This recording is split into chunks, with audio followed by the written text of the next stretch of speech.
Hello friends, welcome back to my channel. और आज मैं आप सभी लोगों के सामने एक और नई वीडियो लेकर आ गई हूँ। आज के इस वीडियो में मैं पास्ट लाइफ रिग्रेशन की केस स्टडी को शेयर करूँगी। दोस्तों, मेरा नाम है रेवती ऐश्वर्या और बाय प्रोफेशन मैं एक टैरो कार्ड रीडर और पास्ट लाइफ रिग्रेशन थेरेपिस्ट हूँ। अपने इस चैनल पे मैं एवरी वीक एक वीडियो को पब्लिश करती हूँ जिसमें मैं कभी टैरो कार्ड की बातें करती हूँ तो कभी पास्ट लाइफ की केस स्टडी को शेयर करती हूँ। तो दोस्तों, आज की वीडियो को शुरू करते हैं पास्ट लाइफ की कहानी के साथ। ये जो कहानी है वो एक ऐसे पर्सन की है जो कि बहुत ही ज़्यादा परेशान थे अपने घर को लेकर। वो अपना एक घर चाहते थे, लेकिन अपना घर तो दूर की बात है, उनको रेंट पे भी घर मिलने में काफ़ी प्रॉब्लम्स आ रही थी। हर 2 महीने पे उनको किसी न किसी वजह से अपना घर चेंज करना पड़ता था और अपना खुद का घर तो बिल्कुल भी नहीं हो पा रहा था in spite of having money and every resources. इस चीज को जानने के लिए उन्होंने पास्ट लाइफ रिग्रेशन का सहारा लिया और अपने थेरेपी सेशन में उन्होंने जो स्टोरी को देखा है, जो लाइफ को देखा है, उसे देखकर वो दंग रह गई थी। इतना भयानक ट्रॉमेटिक लाइफ उन्होंने देखा कि वो खुद भी यकीन नहीं कर पा रही थी कि उनकी लाइफ इतनी ज़्यादा पेनफुल भी पास्ट में रही थी। पास्ट के अंदर उन्होंने अपने आप को एक छोटे से गांव में आम के पेड़ पे झूला झूलते हुए देखा। एज थी 7 इयर्स और दूर ही उनको अपना घर भी दिख रहा था जो कि कच्चा मकान था, मिट्टी का था।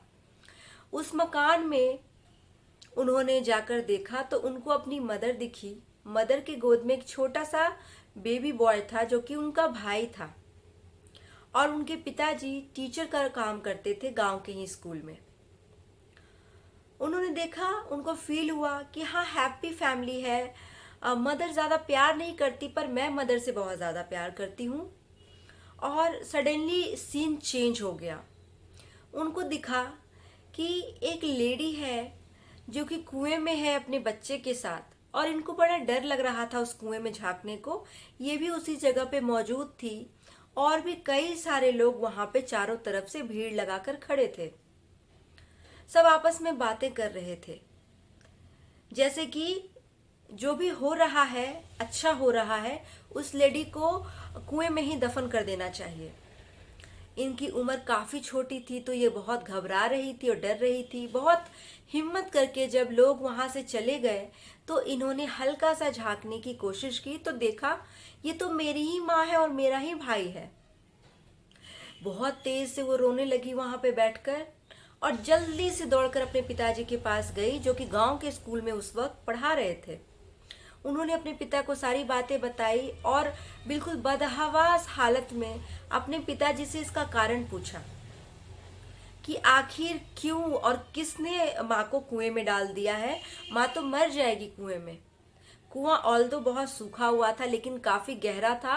उनकी माँ अपने आप ऊपर कभी भी नहीं आ सकती थी। पिताजी ने इस चीज का कंफर्मेशन दिया उनको कि उन्होंने ही उनकी माँ को कुएं में डाला है क्योंकि उन्होंने कुछ गलती करी है। जब इन्होंने पूछा कि क्या गलती की है मेरी माँ ने जो आपने उन्हें कुएं में डाल दिया, तो उनके पिता ने कहा कि तुम अभी बच्ची हो, तुम इन चीजों को नहीं समझोगी। जब तुम बड़ी हो जाओगी तब तुम्हें इन चीजों का ज्ञान होगा। लेकिन भले ही ये छोटी बच्ची थी लेकिन इनका दिल इस चीज का क्वेश्चन कर रहा था कि आखिर माँ ने ऐसा क्या किया। इन्होंने आसपास के अपने नेबरहुड में जाकर हेल्प मांगने की कोशिश की, रोते हुए सभी से हेल्प मांगी कि मेरी माँ को कुएं से बाहर निकाल दो, मेरी माँ मर जाएगी। लेकिन किसी ने भी इनकी हेल्प नहीं करी। सब ने यही कहा कि जो हो रहा है अच्छा हो रहा है। और जब इन्होंने किसी से रीजन पूछा तो किसी ने रीजन भी बताना जरूरी नहीं समझा। सबको बस ऐसा ही लग रहा था कि ये तो छोटी सी बच्ची है, इसको क्या समझ आएगा। उसी दिन रात को सभी गांव वाले मिलकर, जिसमें इनके पिता भी शामिल थे, उस कुएं को मिट्टी से भर देते हैं। कुआं काफी गहरा था, भरने में पूरी रात लग गई। ये बच्ची चीखती रही, चिल्लाती रही, पिता की मिन्नतें करती रही कि मेरी माँ को छोड़ दो, मेरी माँ को मत मारो। लेकिन इनकी बात किसी ने भी नहीं सुनी। और फिर जब पूरा कुआं भर दिया गया तो इनकी माँ की अंदर ही मृत्यु हो गई और ये बहुत ज़्यादा सीवियर ट्रॉमा में चली गई। एकदम ये मेंटल पेशेंट हो गई, डिप्रेशन की शिकार हो गई और सारा टाइम इनके अंदर पिता के खिलाफ क्रोध, एंगर और चिड़चिड़ाहट थी कि मेरे पिता ने ऐसा किया। ऐसे ही दिन बीतते गए, इन्होंने खाना पीना भी धीरे धीरे कम करते करते छोड़ दिया और दिन रात क्रोध में पिता के खिलाफ ये उबलती रही। हालांकि पिता इनसे बहुत प्यार करते थे। माँ को मारने के बाद भी पिता ने इनकी हमेशा केयर की। लेकिन ये बच्ची थी तो ये समझ नहीं पा रही थी और इनका ये जायज भी था क्वेश्चन करना कि आखिर इतना बड़ा कदम पिता ने क्यों उठाया।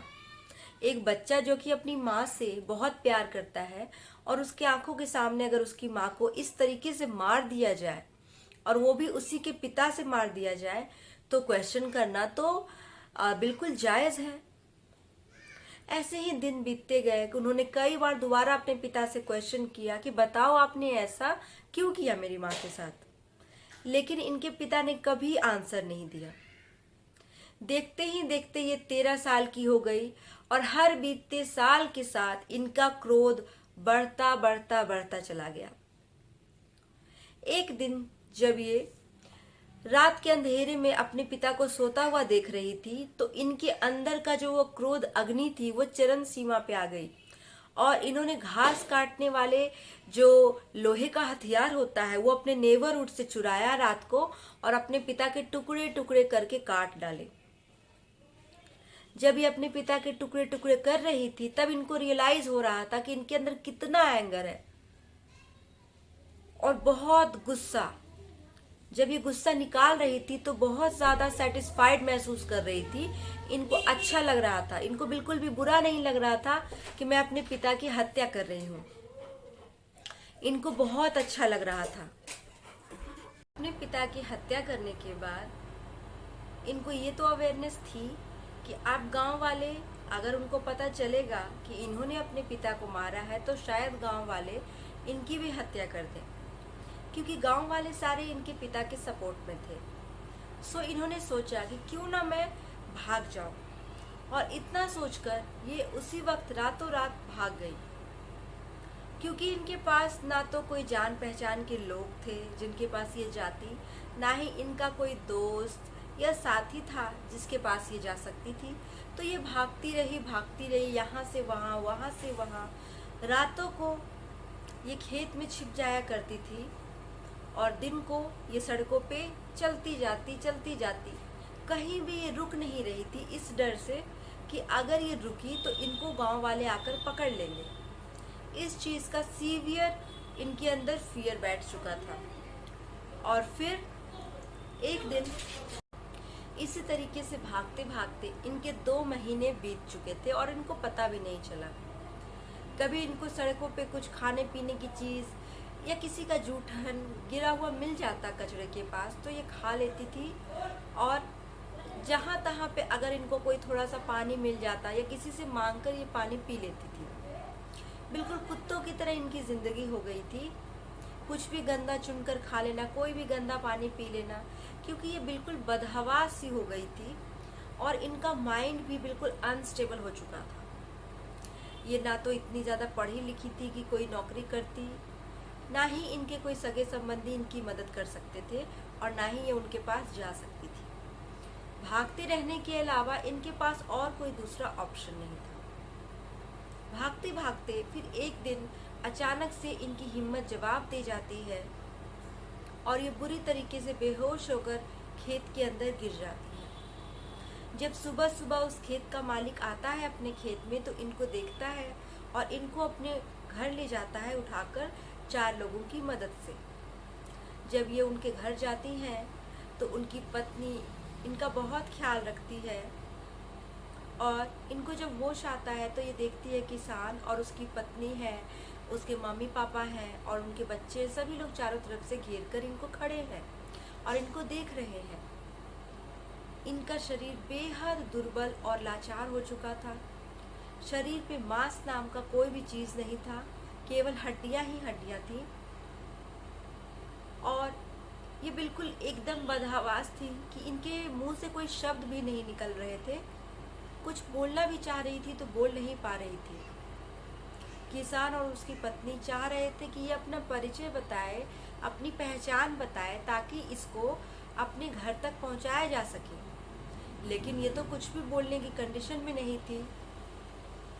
और उसी वक्त इन्होंने देखा कि धीरे धीरे करके इनके प्राण इनके शरीर से बाहर निकल रहे हैं और बिल्कुल एक तेज करंट का झटका जैसा वाइब्रेशन इनको फील हो रहा था, जैसे कि इनका शरीर में बहुत तेज कोई करंट लग रही हो और इनके प्राण शरीर से बाहर निकल गए। जब ये अपने मास्टर से मीटिंग करती हैं, अपने स्पिरिट गाइड्स के पास जाती हैं, तो देखती हैं और समझती हैं कि वहाँ पर जाकर इनको जो इन्फॉर्मेशन और जो इंसाइट्स मिलती है अपनी इस लाइफ के बारे में, वो बेहद चौंका देने वाले थे। इनको पता चलता है कि जिस माता के साथ इनको बेहद प्रेम था, वो इनकी सगी नहीं बल्कि सौतेली माँ थी, और वो माँ इनको कभी भी प्रेम नहीं करती थी। बचपन से ही इनका ख्याल इनके पिता ने ही रखा, इनकी सारी केयर इनके पिता ने ही की, और ये बहुत ही छोटी थी, 2-3 महीने की थी, तभी इनकी असली माँ गुजर चुकी थी। तो इनके पिता ने दूसरी शादी की ताकि जो नई माँ आए वो इनका ख्याल रखे। इनके पिता एक टीचर थे, इसलिए इनका ख्याल पूरी तरीके से रखने में सक्षम नहीं हो पाते थे। लेकिन जब नई माँ आई तो उन्होंने कभी इसका ख्याल नहीं रखा, और नई माँ का गांव के दूसरे मर्द के साथ एक अफेयर शुरू हो गया, जिससे उसको एक लड़का हुआ जो कि इसका भाई था।